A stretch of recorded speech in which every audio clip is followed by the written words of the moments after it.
בואו לשחק איתי, אתם השורה הכחולה.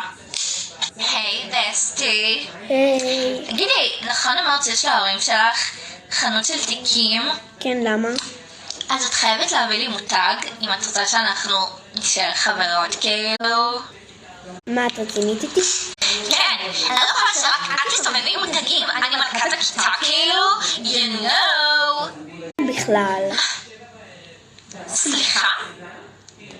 פה שונאים אותך. נכון, כי הם מקנאים בי כאילו, יודעת מה? יש חברות חדשות.